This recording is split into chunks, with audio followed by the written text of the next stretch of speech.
नमस्कार, मी Dhananjay Shingte, financial planar.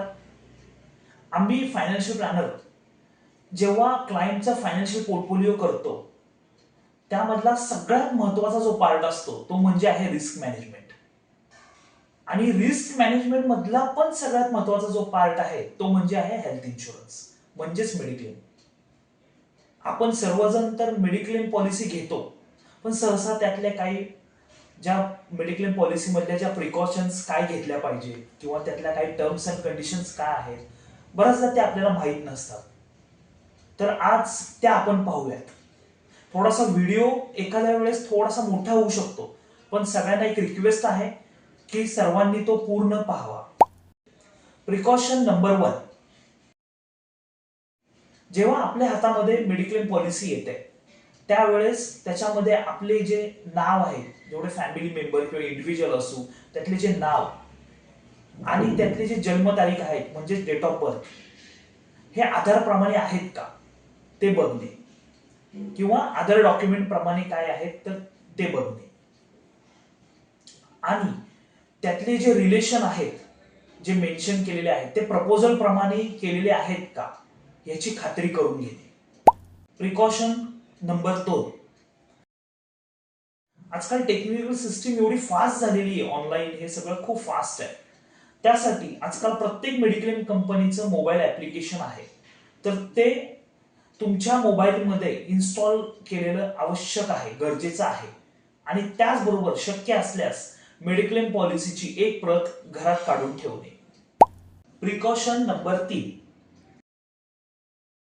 तुमच्या mediclaim कंपनीच्या पॅनलवरती कॅशलेस साठी कोणते हॉस्पिटल्स आहेत किंवा नेटवर्क लिस्टमध्ये कोणते हॉस्पिटल्स आहेत ते वेळोवेळी पाहणे, कारण हॉस्पिटल्स अपडेट होत असतात नेहमी. प्रिकॉशन नंबर 4, आता जे प्रकार आहेत मेडिक्लेम मिळण्याचे सहसा ते 3 एक प्रकार आहेत. ते 3 कोणते आहेत ते आपण पाहू. एक आहे कॅशलेस, दुसरा आहे रिएम्बर्समेंट आणि तिसरा जो आहे तो एनिवेअर कॅशलेस. आता कॅशलेस म्हणजे काय की डायरेक्टली मेडिक्लेम कंपनी उद्या तुम्ही समजा जर ऍडमिट झाले, हॉस्पिटलाइज झाले, तर मेडिक्लेम कंपनी डायरेक्टली हॉस्पिटलला बिल पे करणार, त्याला म्हणतात कॅशलेस. सेकंड जे आहे रिएम्बर्समेंट, म्हणजे उद्या तुम्ही ऍडमिट झाल्यानंतर त्याचे जे बिल आहे ते तुम्ही पहिल्यांदा प्रथमतः पे करणार हॉस्पिटलला आणि नंतर ते मेडिक्लेम कंपनीकडे तुम्ही क्लेम करणार परत बिल मिळण्यासाठी. आणि जो तिसरा प्रकार आहे एनिवेअर कॅशलेस, तो आता सध्या जस्ट अपडेट होतोय. तर तो काय आहे तो तुम्हाला सांगतो की त्याच्यामध्ये कुठलेही प्री प्लॅनिंग जर असेल कोणत्याही ट्रीटमेंटचं तर 48 तासापूर्वी तुम्ही जर कंपनीला मेडिक्लेम कंपनीला कळवलं तर तो एनिवेअर कॅशलेस मध्ये क्लेम तुमचा कॅशलेस साठी तुमचा सेटल होऊ शकतो. प्रिकॉशन नंबर 5, तुमची मेडिक्लेम पॉलिसी चालू असताना जर कोणत्याही आजाराचे जर निदान झाले म्हणजेच डिसीज डिटेक्ट झाला तर मेडिक्लेम कंपनीला ते कळवणे गरजेचे असते. प्रिकॉशन नंबर 6, रिएम्बर्स क्लेम करताना कोणती काळजी घेणे गरजेचं आहे. स्टेप नंबर 1, IRDAने काही हॉस्पिटल्स एक्सक्लुजन लिस्ट म्हणजेच ब्लॅकलिस्ट मध्ये टाकलेले आहेत, त्यामुळे तिथे कोणत्याही प्रकारचा क्लेम मिळणार नाही, कॅशलेस असो किंवा रिएम्बर्स असो. त्यामुळे हॉस्पिटलाइज किंवा ऍडमिट होताना तुम्ही ते हॉस्पिटल एक्सक्लुजन लिस्ट मध्ये आहे की नाही याची खात्री करून घेणे गरजेचं आहे. स्टेप नंबर 2, तुम्ही ऍडमिट झाल्यापासून 24 तासाच्या आत क्लेम इंटिमेट करणं गरजेचं आहे. स्टेप नंबर 3, डिस्चार्ज झाल्यापासून 15 दिवसाच्या आत क्लेमसाठी फाईल देणं बंधनकारक आहे. प्रिकॉशन्स तर आता जस्ट आपण बघितलं काय काय आहे.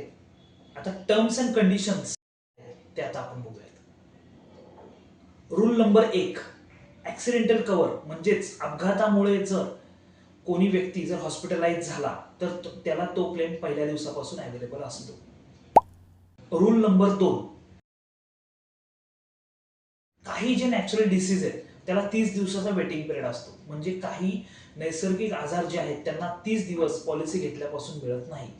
उदाहरणतः समजा एक डेंगू, टायफॉइड, मलेरिया, व्हायरल तर लाखो आहेत.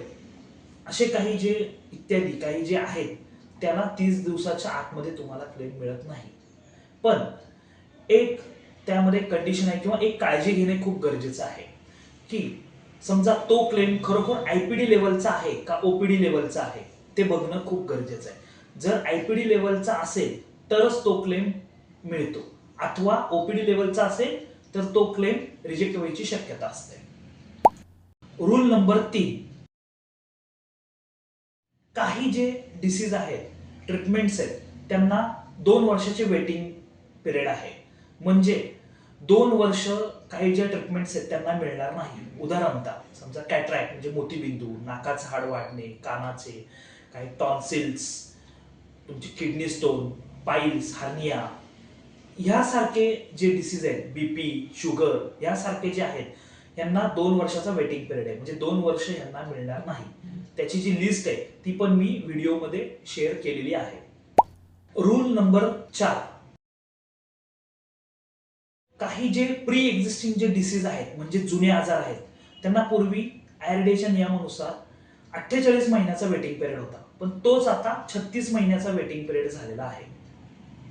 तर जुने जे आजार आहेत त्याच्यामध्ये फक्त एक काळजी घेणं गरजेचं आहे की पॉलिसी घेताना काही जे प्री एक्झिस्टिंग आहेत त्यांना परमनंट एक्सक्लुजन पण लागायची शक्यता असते.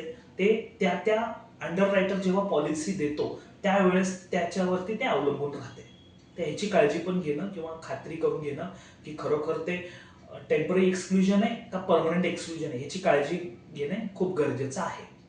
आणि अजून एक सांगायचं म्हणजे असं आहे की काही कंपन्या, मेडिक्लेम कंपन्या आहेत की जे एक्स्ट्रा प्रीमियम भरून तुम्हाला तुमचा जो वेटिंग पिरियड आहे 36 महिन्याचा तो कमी करता येतो, पण तो प्रीमियम तो तुम्हाला कायमस्वरूपी राहतो. याची काळजी घेणं गरजेचं आहे. रूल नंबर 5, काही जे डिसीज आहेत त्याला परमनंट एक्सक्लुजन आहे. म्हणजे त्या डिसीजला तुम्हाला परमनंट मिळणारच नाहीये, कायमस्वरूपी तुम्हाला मिळणारच नाहीयेत. म्हणजे साधारणतः एक उदाहरण आपण घेऊ. काही समजा काही हे करताय कॉस्मेटिक किंवा प्लास्टिक सर्जरी आहेत काही करायच्यात की व्यवस्थित, पण नाही मला चांगलं दिसण्यासाठी करायचं आहे, ते तुम्हाला मिळणार नाही. पण अपवाद त्याला एकच आहे, पण जर अपघातामुळे जर झाला असेल किंवा एखाद्या वेळी कुठला आजार त्याच्यामुळे जर काही प्रॉब्लेम झाला असेल तर तुम्हाला त्या केसमध्ये फक्त तो क्लेम तुम्हाला मिळू शकतो, प्लास्टिक सर्जरी किंवा कॉस्मेटिक. त्यानंतर सोसाईड जर कोणी केला असेल, आत्महत्या करून जर हॉस्पिटलाइज झाला असेल तर तो क्लेम मिळणार नाही. किंवा दारू किंवा मादक पेय जर सेवन करून त्याचं जर काही हॉस्पिटलाइज झाला असेल तर तो क्लेम मिळणार नाही. किंवा जन्मतः काहींना काही आजार असतात तर ते तुम्हाला मिळत नाही. याचं पण तुम्ही जेव्हा पॉलिसी घेता तर यावेळेस ते ते ते विचारणं, ज्याच्याकडून तुम्ही घेताय, जो ऍडवायझर आहे ज्यांच्याकडून घेताय त्यांना ते विचारणे खूप गरजेचं आहे. तर त्याची पण तुम्ही खात्री करून घ्या. आणि सर्वांना अजून एक सांगायचं म्हणजे असं आहे, जर मेडिक्लेम संदर्भात कोणालाही कुठलेही जर काही प्रश्न असतील किंवा काही जर डाऊट्स असतील तर तुम्ही केव्हाही माझ्याशी संपर्क करू शकता. माझा संपर्क क्रमांक आहे 9822749126. थँक्यू.